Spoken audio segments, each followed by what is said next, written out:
So, welcome back to another Half and Half Scarf Football podcast episode with me, Nick, and my mate Dom. But, like we've had in recent weeks, there's a third person amongst us because today we've got a very special guest and we're going to talk about the ups and downs of a genuine football fan. And our special guest is Hollie Agombar, and she's founder of Hollie's Hotspurs. She's a podcaster, a podcast host, and a speaker. This episode is brought to you in association with our supporter wellbeing, wellness, and mental health partners, Huddle Up. And a bit more detail on that towards the end. And I would say that before all the Spurs fans and Championship fans start switching off in droves because it's all about Spurs, this is not really about Spurs. It's about the genuine ups and downs of a football fan, and you will relate to it unless you are a Man City fan who is a glory seeker and has been a glory seeker for the last 15 years. But if you're a genuine football fan, match going or otherwise, we're going to talk to Hollie about particularly the last 3 years of a roller coaster that is the Spurs way. I promise not to mention the word Spursy too much for you, Hollie, as we go through. But we'll come off the screen here and we'll introduce you to Dom, my co-host, but more importantly, Hollie, our very special guest. Hollie, welcome to the Half an Hour Scarf Football Podcast. Oh, thank you for having me. I'm looking forward to this actually. It's like I say, it's although I know a lot about Spurs and support Spurs, I think it can relate to a lot of people, especially what we've been through I say the last 3 years, it's been my whole life really. Yeah, we'll come on to how long that life is as a Spurs fan and where that came from. You know, we get into the background of that. We always do, for those who watch on YouTube, we do the football shirts. I'm not going to bother tonight. I've just got a bit of Middlesbrough merch on, which is quite a nice, straightforward T-shirt. I'll come to you last as our special guest because Dom's got a classic BVB Borussia Dortmund home kit, which is colourful. Say that we love a bit of black and yellow for the. We go We to do. Dortmund once. We go to Dortmund once a year, Hollie, and we come back with merch and we come back with a hangover and we have a great time with my son Rob and Dom, and that's a nice piece of merch, mate. I quite like this one. I think I've worn it once before. I don't get a lot of Kappa stuff, but I quite like this Kappa BBV whole top. I think it's from 2011-12 when they won the Yeah, league, and it's just a yeah. bit different. You know me, I quite like a different top. So, and I've always quite liked the Evonik sponsor. So, I Yeah. just thought give it a whirl.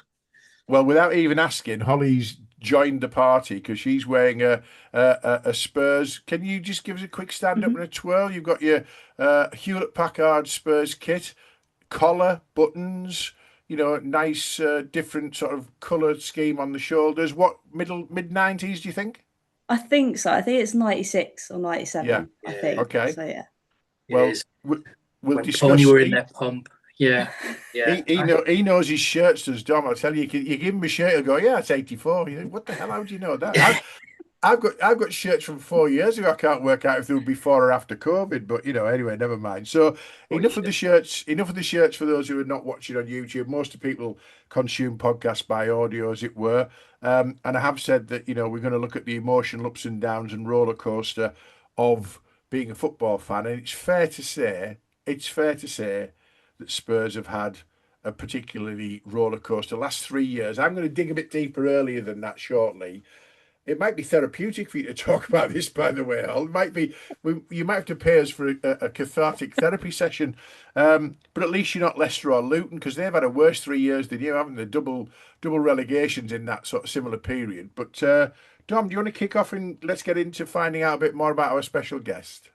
Yeah, I think the obvious place to start, Holly, is tell us a bit about yourself, particularly your passion for Spurs. And when did it start? What got you hooked? And what was it about Spurs that particularly got you hooked? Yeah, so I grew up in Southampton, which again, I know is probably a trigger word for you, Nick, so I'm sorry. But before that, before I was born, my dad and granddad, they all lived in Chesham, and at the time, that's where Tottenham used to train. So naturally, when I was born, it was either Southampton or Tottenham, and I was like, well, it's going to be Spurs, obviously. And from there, I just like used to listen to stories from my granddad saying he used to bunk off school and go and watch them train. My dad would then do the same. And I was like, you know what? I much prefer blue anyway to red. So I'm going to be Spurs. And then, yeah, that's kind of how it was born. And from there, I used to play football. So I never really used to get to watch Tottenham a lot when I was younger. I probably started to watch them properly when the likes of Defoe and Pavlyuchenko started to come on the scene. And actually, my first ever proper game, because I was playing Saturdays and Sundays, was going to watch Sonny against Crystal Palace. Against Crystal Palace, sorry, at White Hart Lane. So it's a weird kind of way in how I got to support Spurs, but now it's literally all I live and breathe. So yeah. What I would say was, if you were a Southampton fan, you wouldn't be on this podcast as a guest. So it's fair to say that we're delighted that you didn't choose that route. And yeah, I mean, in terms of getting into it as a football player, then are you still playing football a bit, Hol? Not so much anymore. Sadly, my eyesight got worse as I transitioned from a teacher into working opposite a computer screen all day. And sadly, when I used to play, so I naturally used to be a winger, and then I'd Yeah. come inside and play centre mids, and I used to be the one that would like obviously cross it to the winger, etc. But I kind of lost the confidence when I couldn't see anymore.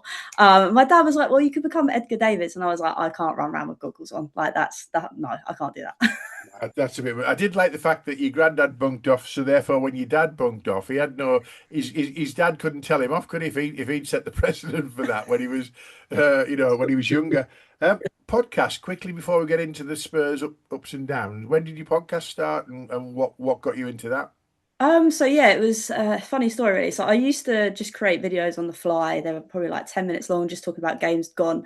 And I was like, actually, I could be a bit smart about this because I'm lazy at editing. I don't like doing it. Let's just start a podcast. So it kind of happened towards the start of COVID when that kind of happened, and games were slowly still playing, but then they started to phase out. So that's kind of the route I went down. I was like, you know what, I don't want to create videos anymore. I'll just do it live and it's done and I don't have to do anything. And actually, to be fair, it was a lot of fun meeting loads of different people that support Spurs, and not just from Tottenham, sorry, but all over the country and in America and in Spain. Like, it was just crazy the amount of people that you can meet that all have this one love for this same Yeah. team. So that's kind of where it came from.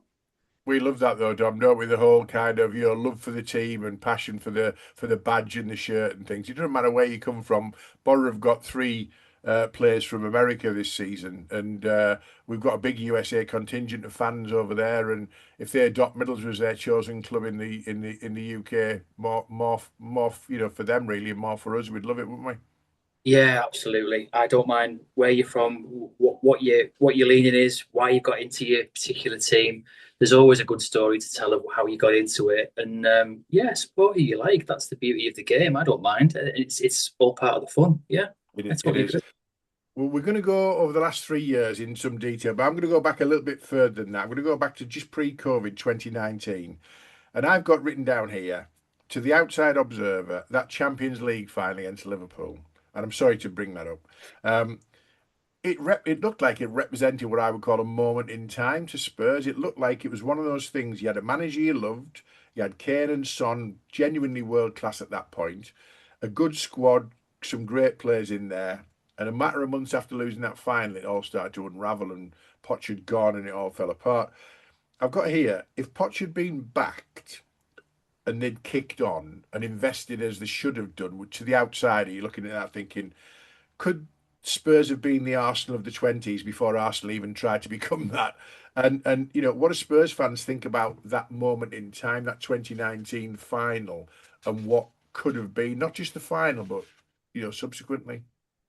It's difficult because I think when you're in it, you're so fixated on it, and I think that's for any team. But for us in the league, it wasn't amazing. There was loads of cracks and stuff, and it did feel obviously after beating Ajax, and then to get to the final, it was almost like, oh my god, the stars are aligning. This is it.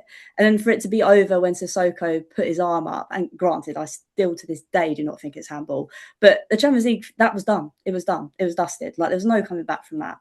So I do think if Poch was backed prior to this, because I think the big turning moment for me wasn't necessarily that 2019 Champions League. I think it was when Leicester won the league, because we were so close and we just needed that little bit more of a push to get some more players in to be backed by Poch. Then it could be a whole different story. And that Champions League final probably wouldn't been as fractured as our league form was getting to that point, if that makes sense. I would agree with that actually. I did think about that when I was writing that down in terms of I didn't want to go back as far as that, but that was a season that nobody else wanted it. Don't get me wrong, Leicester, well done, brilliant, but all the so-called bigger clubs shat the bed, didn't they? Really, they really didn't. They really didn't go for it, did they? And it was one of those. That was a moment in time. And is that when the phrase Spursy came into it? I said I wouldn't mention it too much, didn't I? Oh, sorry. Is that when the phrase Spursy came into being? You know, the Leicester League title, the Champions League final. It was a terrible final, that, by the way. We'll come to another terrible final later. But yeah, it just feels like you were so close, and then it just withered away, didn't it? I think that's the thing with lots of moments, especially in my lifetime. We're so nearly there, and it just needs a little bit more investment, a little bit more of a kick, and we'd probably get it over the line. It's just really difficult. I think where I've only lived through the Daniel Levy period, I don't really know anything else to compare it to, apart from the fact that it's a little bit Spursy, if that makes sense. Yeah. Yeah. I think as well, added to that, it's sometimes it's teams who they don't have that experience of getting over the line. It's almost like there's players in the team who don't know what it's like to see it through. But randomly, no one saw Leicester doing that season. That was just, you were talking about stars aligning. There was something there in that Leicester team, and it was. I still look back on it now and watch some of the games and Vardy's 11 goals from 11 games, and it was one of those seasons where you'd never pick those 11 players to be as invincible as they were. And you just look at it and think it was just astonishing what they did. And they didn't just scrape it, they absolutely ran away with it. But yeah, it's funny since you asked that question, Nick, I was like, I've really got thinking about that. And I remember thinking at the time, Spurs really did miss a trick there. They just didn't know how to kind of kick on and challenge right to the end, did they? It was a strange one. You had an earlier one than that, though, didn't you? I don't know if it's in your sort of domain, as it were, but when you saw Gareth Bale for big money, you know, there was an argument that the Gareth Bale money was wasted.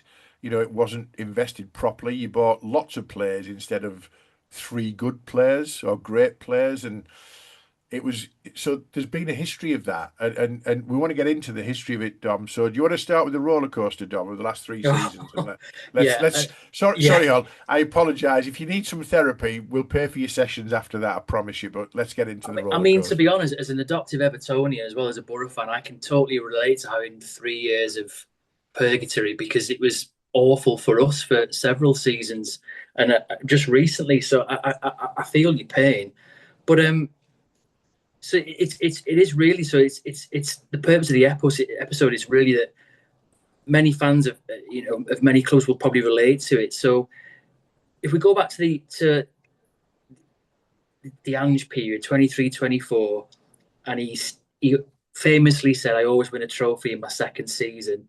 He started like a train, top of the league after 10 games, long unbeaten run and flying. How did it feel in those early days of the Postecoglou era and hopes and expectations for the season after such a great start? Were you optimistic and thinking, this is it, we've cracked it?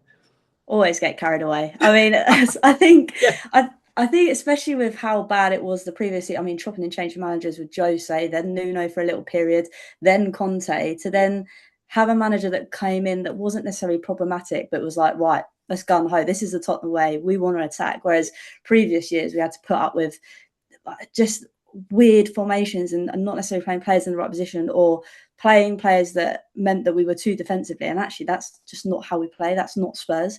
So to have Ange come in, Mourinho and Conte killed the vibe, didn't they? definitely. Sorry to talk. No, that's all right. And but don't get me wrong, I did like the way they were quite outspoken because I think for a time at Spurs when you've got the chairman that we had and the man that we had, sometimes having someone to talk a little bit out of line I quite liked. But the footballing side was a whole different ball game. I think going back to the original point, when Ange came in and we were winning, I was like, this feels like Spurs again. I feel like I'm connected back with my club because it had been so many years and so many different managers that actually I was like, I don't enjoy this. This isn't my football. Like, this is not. And don't get me wrong, I don't mind watching my team play. It not necessarily be the right thing, but we win games, if that makes sense. I hated it when we were playing. It was just like, this clearly isn't working. Stop being so stubborn. So with Ange, when he came in, breath of fresh air, getting the players playing, get us attacking, and obviously getting those points on the board, I was like, that's it, ladies and gents. We're good. We're going to get there. Yeah. I would say that's the high point before we get into the next low point because I've got here, despite that start, you end up finishing fifth. 25 points off Man City and 23 off Arsenal. And I put, how would you as a Spurs fan view the season after that brilliant start? You missed out in the Champions League but qualified for the Europa League in fifth place. Were you happy at the end of the season or were you disappointed given the start? I think I was a bit of both because obviously to start the way we did was amazing, but also when you look at hindsight, which is a wonderful thing, it was actually, you know what, it could be a lot worse. And to get fifth, to be in Europe again, for me, I kind of took it. I was like, okay, that's a good stepping stone to then build on for next year. And especially like you say at the start, you said I always win things in my second season. When you're like, we've got the Europa League sorted, we might it might be happening this time. But yeah, that's kind of how I felt.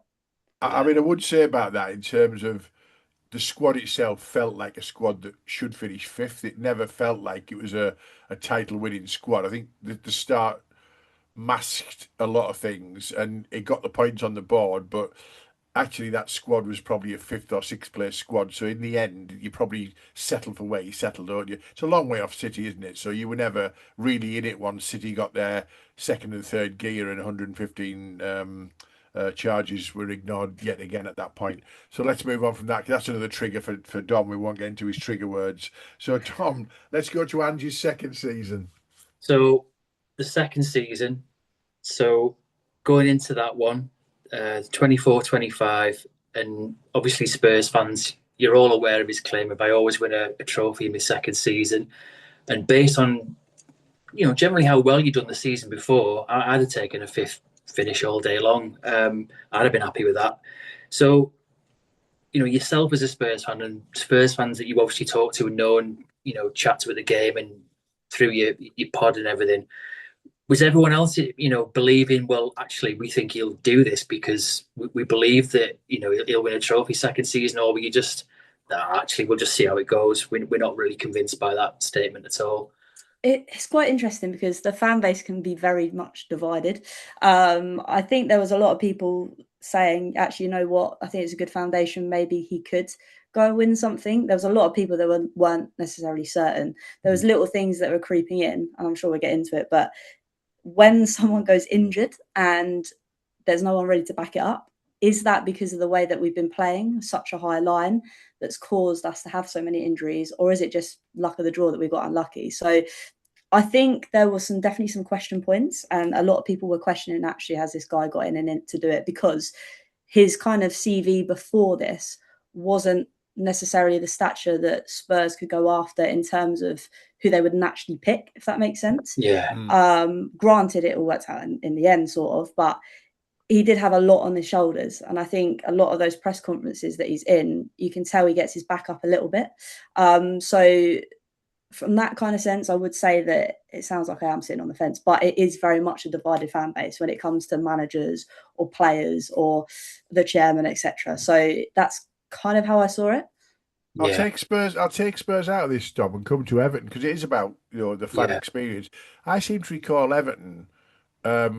It might have been under Ancelotti. When did you have James Rodriguez? There was a season where you started off really, really well, didn't you? Yeah, it was the COVID season, and we were top of the league after the first 6 games. No one believed it would last, but we were playing some good football, and strangely that season, it's one of the only seasons I can remember where our away form was absolutely astonishing. And as the season went on, our away form was just absolutely, our home form, sorry, was absolutely appalling. We literally couldn't win a game of football at home. So after those first 6 games or so, everyone was slightly optimistic, thought, oh, this could lead to something because we've got the basis of some good players and, they played well together and gelled quite quickly.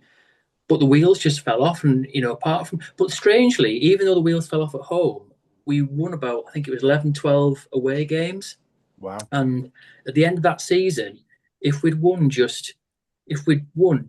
2 and drawn 1 of our home games, we'd have got a Champions League spot. And no one ever talks about that. We were that.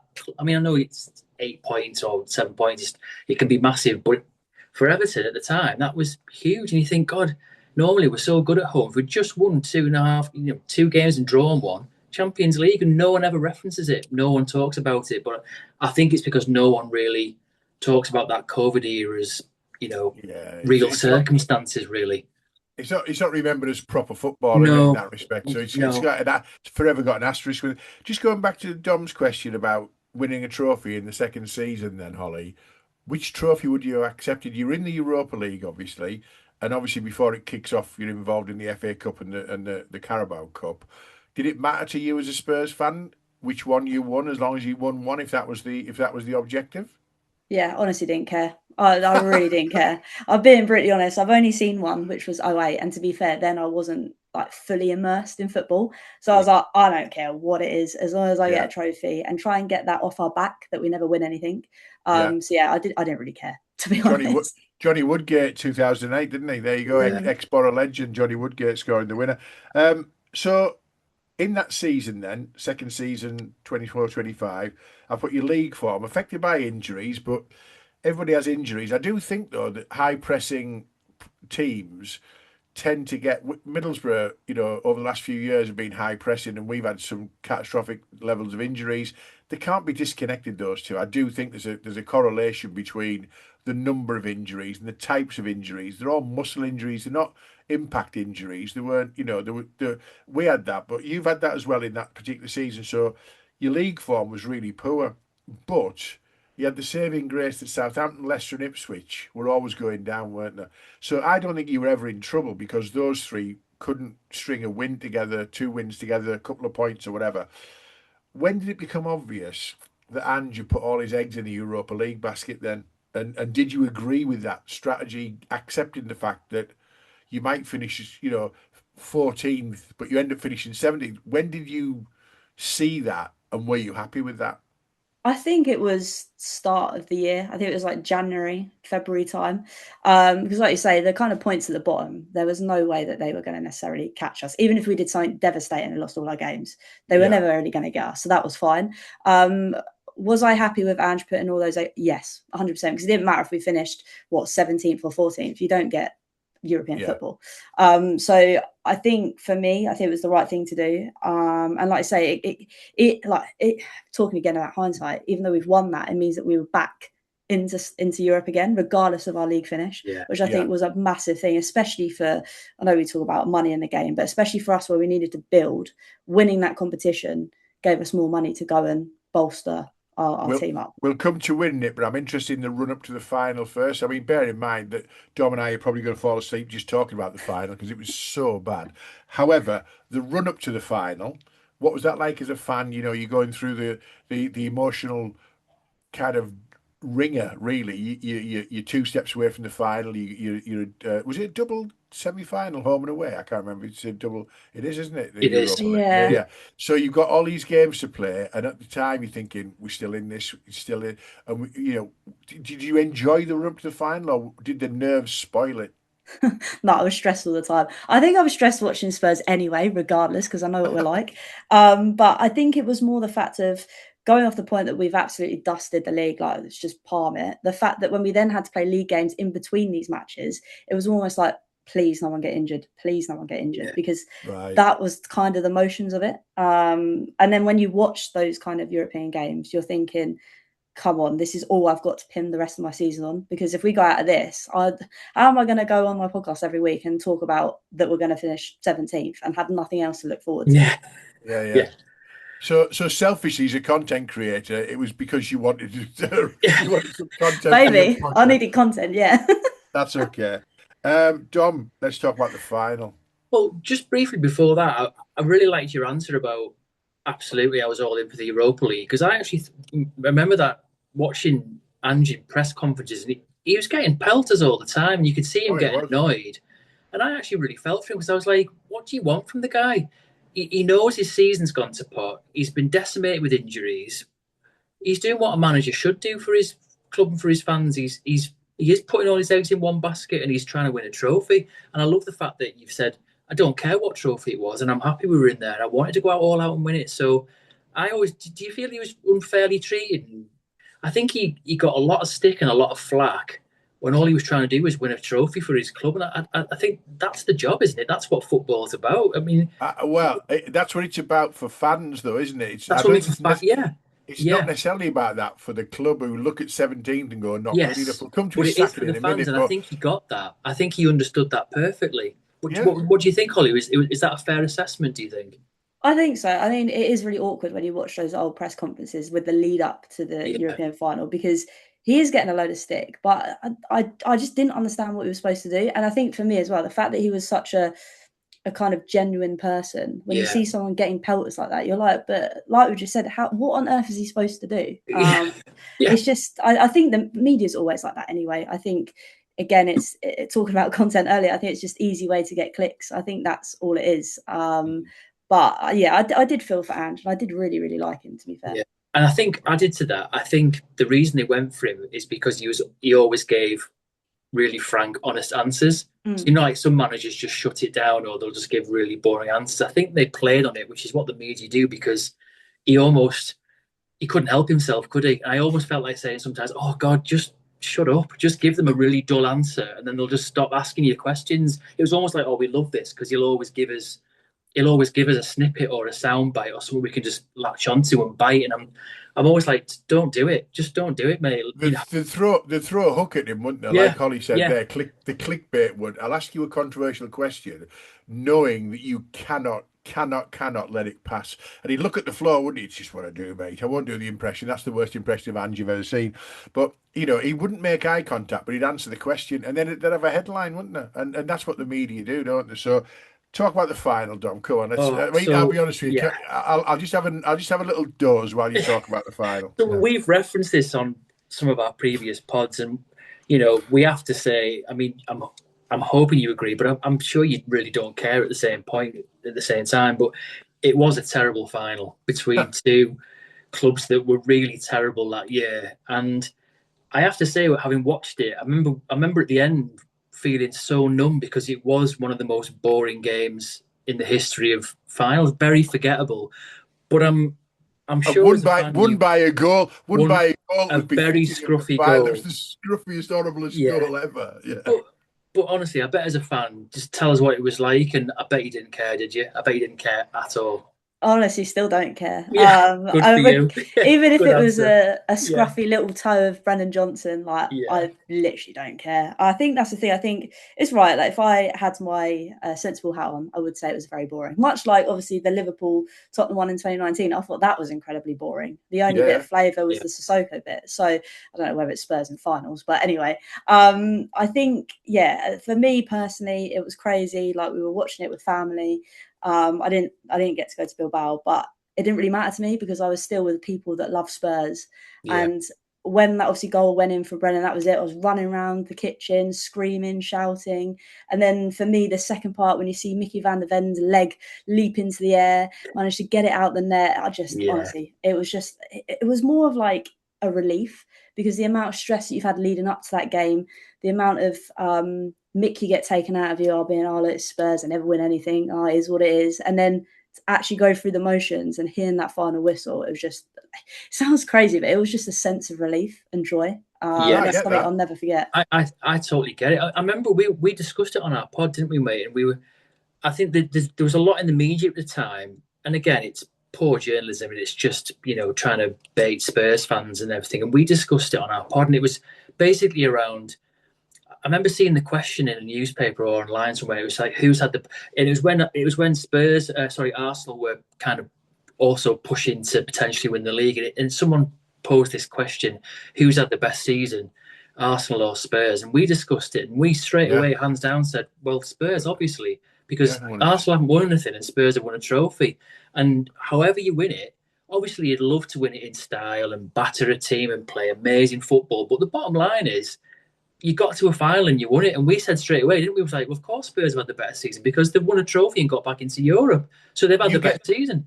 They've you got get no bragging more rights. points. You get no more points or less points than Villa winning it 3-0 last year against Freiburg. Villa played really well, but they still got the same trophy you got for playing pretty Exactly. averagely to Yeah. worse, and it's still the same thing, isn't it? And I'll tell you something that annoys me about journalism and clickbait is I listened to Talksport this morning. I was driving into work, and somebody had published the top 10 biggest clubs in England and Scotland, and they'd said, "Oh yeah, Celtic are in there, but Rangers are not. Forest and Villa are in there, but Spurs and Chelsea are not." And then I'll tell you what we'll do. We'll have a phone in. What a shock. The phone in just had mentally bloody disturbed Chelsea and Spurs fans ringing in going absolutely apeshit because someone had come up with some random list of top 10 teams who were the biggest in the country. It's all subjective shit just to get clickbait, isn't it? Mm. Yeah, don't talk to me about Talksport. No, no. Yeah, Well, I'm with you. I hate it. I listen to it for content. So I look at it and go, right, I'm going to touch on that. Let's talk about. So that was your high point of the 2 years of Ange. Talk about snakes and ladders. We've got a little picture that we're going to use for release on this. You're at the top of the board. You've got the Europa League in your hands. You qualify for the Champions League next season. Then the sacked Ange in the summer. Did you agree with the sacking? I was fuming. Oh yeah, I It's thought really you'd say weird that. Yeah. because again, we are a very split fan base, and there's a lot of people that are very happy that he's gone. It was like, oh, okay, he's won a trophy, he said what he wants to do. It wasn't really working. Let's move on. But I think for me, and I know injuries happens to every club, and I know that it was probably down to his football. But I was thinking, if you had maybe a few more reinforcements, let's go again. Because I remember when I went to the trophy parade, and he said something like, when he was on the mic, he was like, you know what, season 3 is always better than season 2. And I was like, I'm locked in. I'm ready to go. Let's do it. And I think for him to then be sacked, and I was like, but I really wanted to see what he could do with another season behind him, seeing yeah, all the players kind of come together and actually play that game and play in those European matches with the collective thinking of actually, yeah, let's try and get this trophy for Ange and for the club and for the fans. To then kind of split it all apart, I don't know, it was just really bizarre for me. And then obviously, I assume we'll get onto it. The man that kind of stepped in again, just it was just a bit out of touch, I think. well, let's go to that, Dom. Let's ask your question because you're a bit of a fan of Thomas Frank, weren't you, Brentford? You liked him, didn't you? Am I right in saying that? Yeah, I did, but I think we discussed this as well on our pod. And we were a bit nervous about him going to Spurs, weren't we? Because I was like, at Brentford, their structure and their model and how they run their club, they appoint the person that's right for them, and they back him and they stick with him. Whereas Spurs don't really do that, and I always felt he was really going into a baptism of fire. And I thought, firstly, I totally agree with what you said, Hollie. Me and Nick thought it was absolute madness that he was sacked, and you could almost sense that in press conferences and the way he was talking that he felt it was going to happen. But it was a crazy decision. I think any club that, even if you had a really laboured league position, but you've just won a trophy, surely that gives the manager, he's banked the right to have another season, or at least start that season and show what he can do. But yeah, I do like Thomas Frank.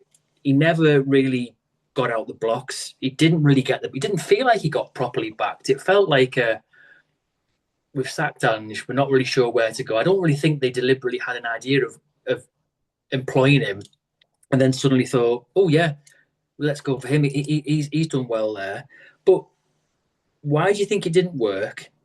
Was it the right decision to sack him? And if he'd stayed, do you think he'd have gone down? So several questions in there, Hollie. What do you think? Yeah, I think Did you they like him, went. by the way? Even though Andrew's gone, did you think it was the right appointment?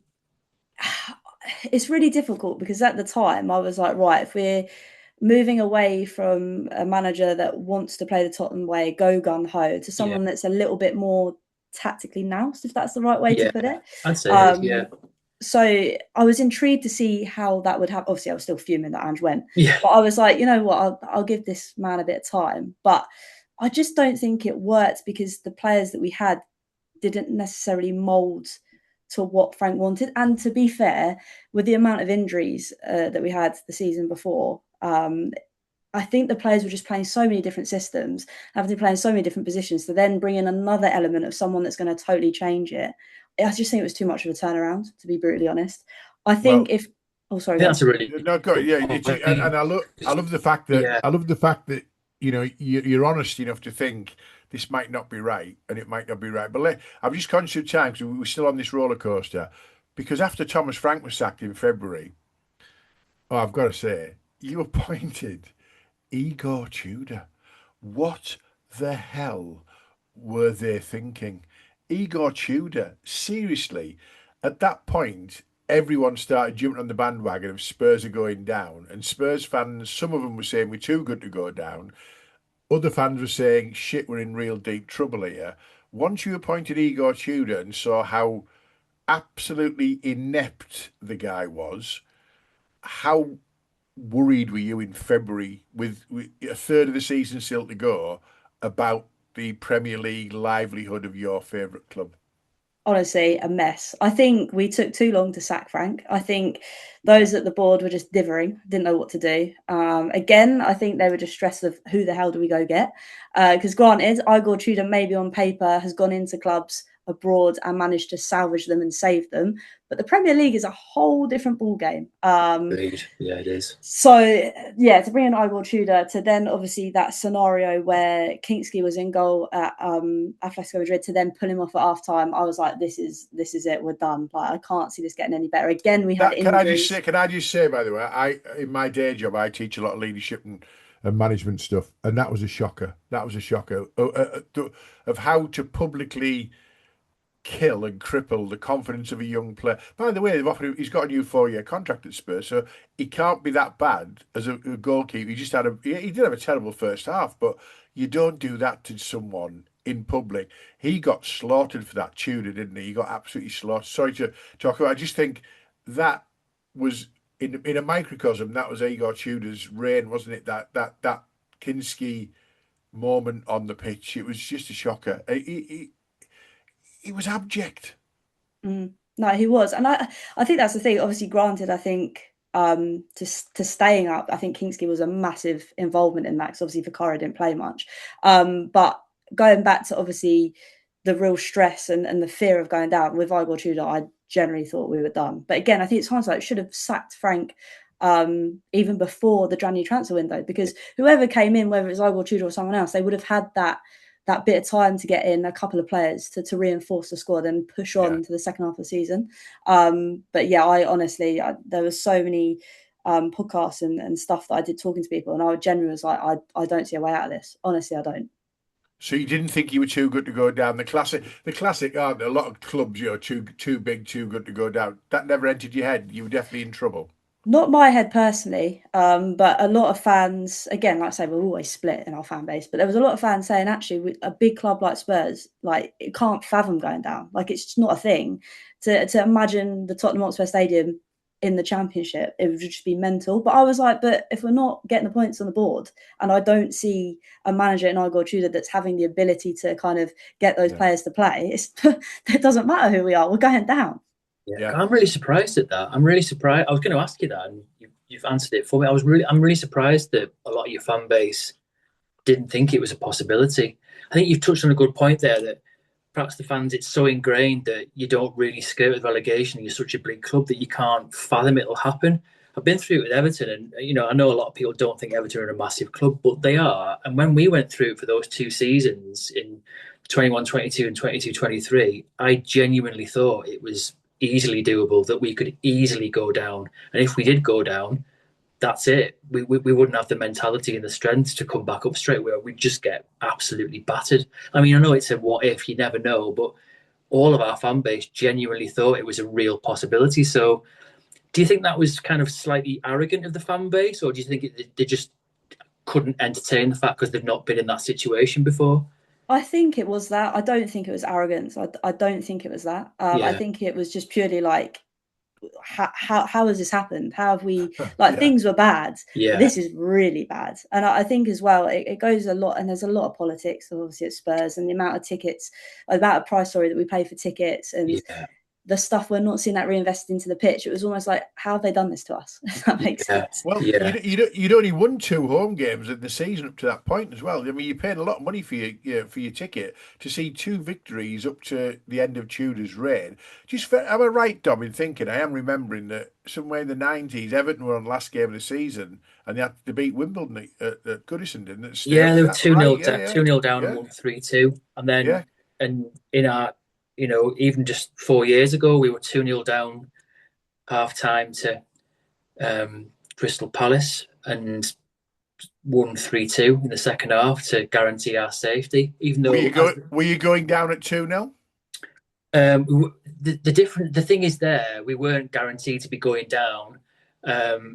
We had to rely on other results, but the last game of the season was going to be at Arsenal, which we knew we'd lose, and we did 5-0. But as it happened, it was nice to win it on our own merit, so we were safe from winning our own games. But as it happened, even if you don't know that at the time, but when it went to the last game of the season, even if we'd lost that game at home to Palace, because Burnley lost and Leeds lost, we'd have stayed up anyway. But the season after, when it was the last game of the season, Bournemouth at home, and we had to win that match. If we'd drawn that match, we'd have gone down.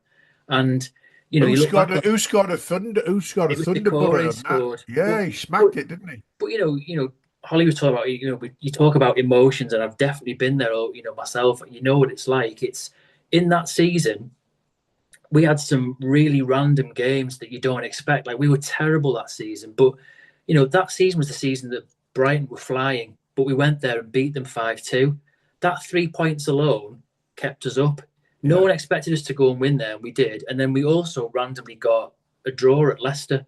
And if James Maddison had scored his penalty and they'd got 3 points, they'd have stayed up and we'd have gone down regardless of that Brighton result. So it just shows you sometimes it really is very, very small margins. So I think the only thing with Spurs situation is I think it's quite a unique situation, that though, Hollie, because you started the season. I just think it was almost as soon as you sat down, that season was just an absolute car crash last season from start to finish. It's almost like no one knew in the hierarchy or the players or at all what to do. I think your only saving grace was, and I mean this genuinely, and it's also slightly tongue in cheek, is you must have been quite positive they had Everton at home last game of the season, the team that never, they never fail to disappoint. You can always guarantee that when you need to beat a team and you've only won 2 games all season, you can guarantee you'll beat Everton at home last game of the season. You must have been thinking, oh, it's Everton at home, we've got a good chance here.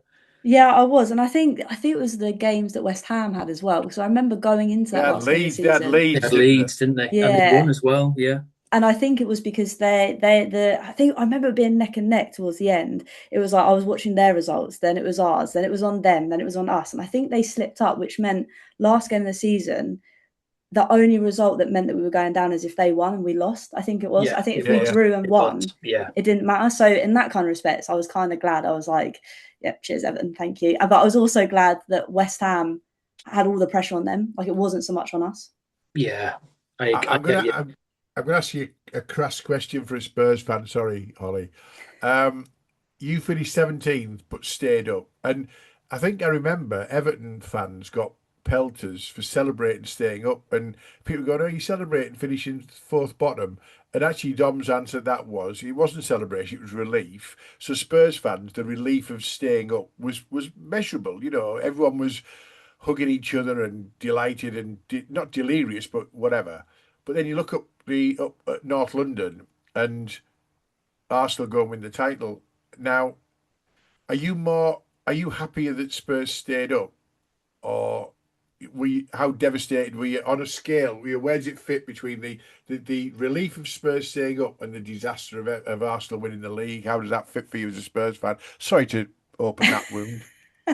No, it's fine. I think I'm not delusional. I sit here now and say, look, at the moment, Arsenal are definitely, I have been the last couple of years, levels above us. Like, there's no doubt of that. No shade in my mind. So the fact that they went and won the league, yeah, okay, I'm annoyed, but also, you know what? I don't really care, because it means we get to play them again this season. And actually, we've only got one game. Like, we've not no Europe. And I think the bittersweet thing for me was the fact that they lost the Champions League final. I think if they won that, I'd be more annoyed, because that's the only thing we kind of have over them is that European trophy. I know they've won that other thing, but I don't class that as an actual European trophy. But I think for me, if that was to happen, I would be a lot worse. But you know what? I don't care. Like, they can go do what they want to do. We've stayed up. We can kick on next season. Yeah, I think the other thing, going back to that's a fair point. Teams who've got expectations who don't have Europe tend to do quite well, don't they? Man United last season did better because they didn't have any games in midweek. I think various other teams have shown you can do that with no European distraction. I think Chelsea did it a couple of seasons ago, where I think they won the league because they didn't have any midweek distractions. So, as an example, so sorry to throw that at you, but it's a fair point in terms of saying, the relief's more important 'cause it's my club. What they do is now to do with me, and I can't do anything about it. Disappointing that they won the league, but delighted that they didn't win the Champions League, I guess. But I'm just conscious of time. I've got a question for you. Adrian Durham, I know he's on TalkSport, he uses a phrase, "Is he all that?"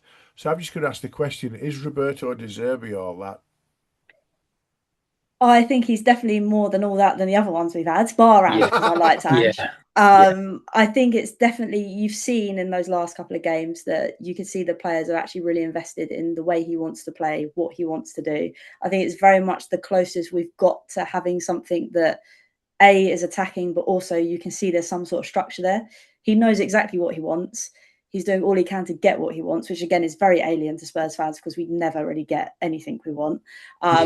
So I would say currently he is all that. And again, like I alluded to earlier, we've just got Premier League football next season and domestic cup competitions. So I think that's also going to work in his favour. I'd say he is all that at the minute.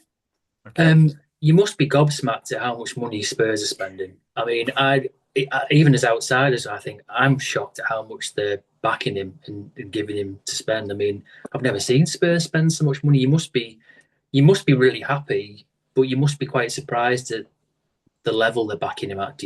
Would you agree? I am a bit shocked. It is, like I say, it's not the normal thing Spurs do, but I think because they've been stung not once, not twice with potentially going down, it's kind of like, look, you need to actually do something. I think it still goes all the way back to that Leicester winning the league. I think if we really invested properly then, we wouldn't be in this mess. But now we're having to pay over and above because teams know what we want and what we need. But granted, it just feels nice to go out of players that actually, rather than going for players that might become good, it seems like we're going for players that are actually proven to be good. So it's just a nice feeling as well. Yeah. Well, and you've bought Sandro Tonali as well, but so I would say you've overpaid for him by a country mile. But in fairness, if you look at, I mean, in fairness to every club, we discussed on our pod, didn't we? Man City, the so-called top six teams, they're driving the. I mean, 117 million for Morgan Rogers. The lad's only scored 34 goals. It's, Elliot Anderson, 116 million. Tonali, 100 million. I mean, it's just absolutely crazy. It's stupid money that none of them are worth it. Talented as they are, but I think my question neatly segued into my next question, which was, I think you've already touched on it.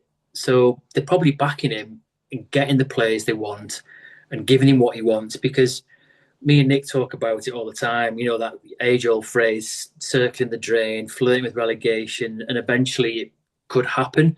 We were thinking of that at Everton a few times. Like, this is second season in a row. Surely a third time. You can't. If you're there again in season 3, surely your number's up. So I think my question is: you're obviously optimistic with De Zerbi. You're optimistic with his being backed and the players that they're giving him.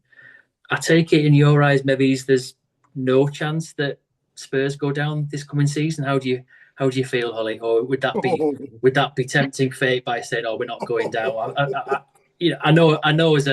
know me, I wouldn't jinx it, but I don't know how brave you are, to be honest. Can I just say we're recording this before a ball is being kicked in the Premier League. It's going out. I'm really putting you on the spot here. I'm really putting you on the spot. It's going out again before a ball's being kicked. So, Hollie, do you think there's any chance of Spurs going down? What an absolute bastard of a question! Or maybe think for your answer. I don't know. I'm sorry to put you on the spot there. That's all right. I am. If anybody knows, I am the biggest jinx. So.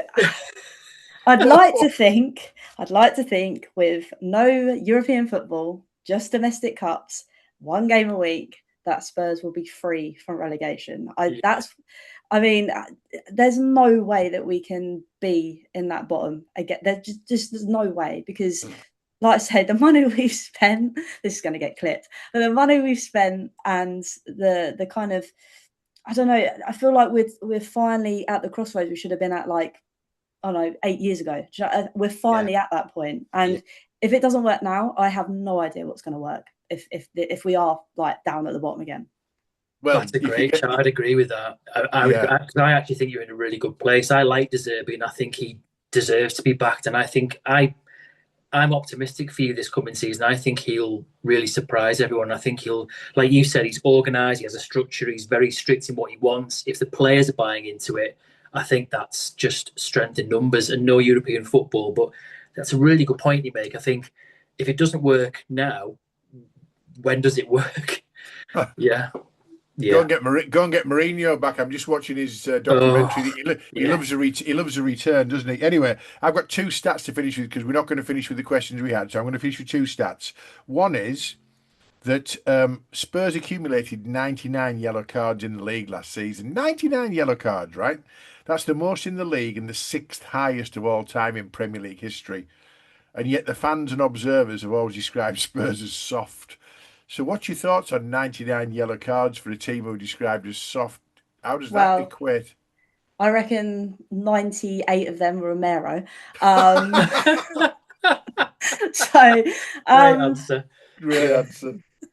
So no, I wouldn't say we're soft. I think you could talk about VAR like for the cows coming home, but I think there was a lot last season, not just Spurs, it was across the whole board of silly things being given. And I think that's why it's so high. Granted, ours is ridiculous, but I do think that's mainly because of Romero as well, to be brutally honest. Yeah. He's a disgrace as a captain, isn't he? 100%. Yeah.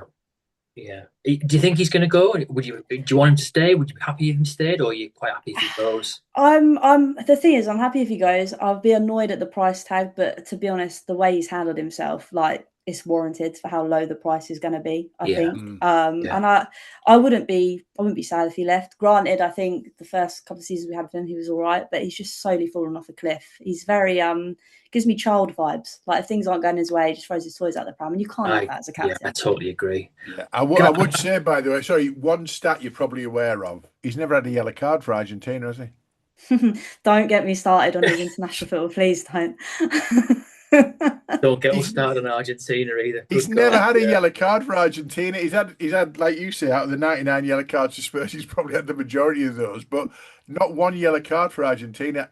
He's definitely got a head's gone, when he puts on the Spurs shirt, hasn't he? But I also think there was countless times towards the lead up to international football games, he'd have an injury. And you're thinking, I don't think you have. And don't get me wrong, it's I can imagine it's a massive thing to play for your national team. But also, we are the ones paying your wages, mate. Like, I agree. Come on. I agree with that. I can't help myself. I've got to ask you a very quick question, and it's just out of genuine curiosity because of what's happened in the news this week in terms of Brennan Johnson coming to Everton. Now, me and Nick are fans of Brennan Johnson. We were fans when he was at Forest. I don't ever think it really worked for him when he went to Spurs. I had high hopes for him, and I remember when we were discussing it, we thought that was a bargain that you bought him for, and I was really expecting great things. Where do you think it went wrong? And it's obviously Palace was a big mistake. Do you think he's capable of doing good things for Everton, or before you answer, Hollie, I was a fan of him at Forest. I think he's just a good fast runner, and that's why I'm worried, because I think he's overrated. He was great at Forest, but I'm worried that he's one of these players now that's just going to keep swapping clubs, and we won't really see what he was like. Forest was 2 clubs ago, mate. Hollie, what do you think of Brennan Johnson for Everton? I do really like Brennan Johnson. I did like Brennan Johnson. I think he arrived in certain areas when we needed him to, because he got quite a lot of goals for just appearing in the right place. Yeah. I think the thing that lets him down is not necessarily being able to beat the man all the time. And when you've got someone, well, especially at Spurs, we needed someone to beat their man and put a ball into the box, and he just didn't really have that in his locker. I do really hope that he does well at Everton, because like I say, at Palace, didn't really do anything. But I think there is a genuine player in there. I just think he needs to be nurtured a bit. I think he is a bit of a confidence player, to be really honest. That's what I'm hoping. You like McNeil though, Dom, so you've lost McNeil, haven't you? And you like him, don't you? Yeah, but I think it was time for him to go. He was brilliant for us his first 2 years, but he was getting less and less game time. He wasn't the player that was really influential for us for 2 years. I sometimes think a change is good for a player. That's what I'm hoping. That's why because I've heard a lot of criticisms of Brennan Johnson, and people seem to forget how good he was at Forest. But it was 3 years ago, and he does need to kind of step up and rekindle his career. I'm hoping he can do that with us, but I'm a little bit concerned. You just said you can't really beat his man and get across him, that's his bread and butter. So if you can't do that, the Everton fans are going to give him pelters pretty quickly. So Yeah. I'm hoping it works for him. I'm hoping it works for him. I wasn't going to go down this route, but because you've introduced a player into it, Jed Spence, he's all the talk is he's going to Roma. He was obviously a Middlesbrough. Is it Roma he's going to? Inter. Inter. Yeah. Obviously, I'm a Borough fan. Dom's a Borough fan. He was on Borough's books for a while. He was once described by Neil Warnock as he's got everything in his locker to be a Premier League or a Northern Premier League footballer. It's down to him. I think he's got an attitude problem. Always have done. Dom's, you've the same opinion, aren't you, with him? Are you happy to see him go if he goes? He's had a great couple of seasons. Certainly, last season he was great for you, and he was great in the World Cup for England. Why are you selling him at this point? It's difficult because I really, really do like Jed Spence. I think that is mainly because he has a brilliant he was brilliant in England shirt, sorry. But also towards the end of last season, he was one of those players that you could kind of rely on to put a shift in, especially at our worst time. But I think the kind of reasoning behind it is the fact that there's whispers that De Zerbi doesn't really like him. I don't know whether that is to do with the whole kind of, not arroganceness, but he's got a chip on his shoulder sort of thing. Yeah. But also in his plans, I don't think it works because I think obviously he played a lot on the left last season because we didn't really have any cover apart from Udogie, and then Udogie got injured. But naturally, I think we want to play him on the other side with Porro, but he's never going to get ahead of Porro. And now we've got Robertson that we brought into the field, and then obviously Mickey van der Ven could play behind Udogie on that side. So that kind of sense, he doesn't really fit, and Spence isn't the type of player that's going to want to sit on the bench. So I think naturally, De Zerbi's just kind of gone like, look, mate, I don't see any of my plans. And he's like, well, fine, I want to play football regularly. I don't think he'll sit on the bench without sulking. I'd definitely say that because he's definitely is that the impression you get, Hollie, and Spurs fans you talk to? I mean, me and Nick sense there's a bit of an attitude there. We felt when he got Forest promoted, he had this kind of arrogance, like I've made it, when actually it's like, well, you haven't, mate, really. This is only the first step.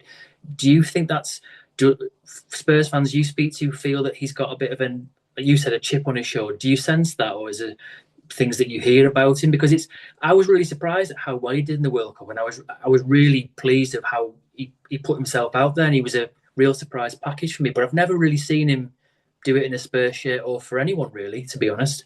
I think it's difficult because I think towards the end of the last season when we needed him, he stepped up, which is why I hold on to the fact that I like him. Yeah. But I think he's very much a player that can be easily motivated if something's in his way, which is why I think he did so well at England, because he'd come off the bench and have a point to prove. Yeah. I think that's the same with Spurs. And again, if he's put on the bench, he'd be like, well, I've got a point to prove. And then it's like, actually, you know what? I can bet myself. I don't need to stay here. I think that's kind of where it comes from, if that makes sense. Yeah, I do. Yeah. Okay. Well, conscious of time, Hollie, I know this has been Spurs heavy for those listening or watching, but actually put yourselves in Hollie's shoes, put yourself in Dom's shoes as an Evertonian, put yourself in our shoes as a Borough fan, never win at Wembley.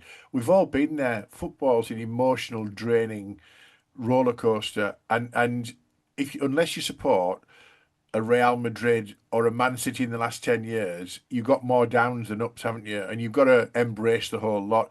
You have been honest, you've been fantastic sharing your passions and your experiences with us, Hollie. I've really enjoyed having you on as our special guest, and I hope the audience have warmed to it. I am like Dom. I think De Zerbi, I'm not sure he's the real deal. I'm not sure he's elite. He might turn out to be, but I reckon you're certainly top 10, possibly top 7, maybe getting top 5 without the lack of with the lack of Europe in the middle of your week. And we won't clip up the fact that he said there's no way Spurs are going down before the end of the season if you finish 18th and end up going down the drain. I don't think you're going to do that. Dom, you don't think that either? I don't. No, I don't think that's going to happen. No, I think you could be in for quite an optimistic season. Yeah.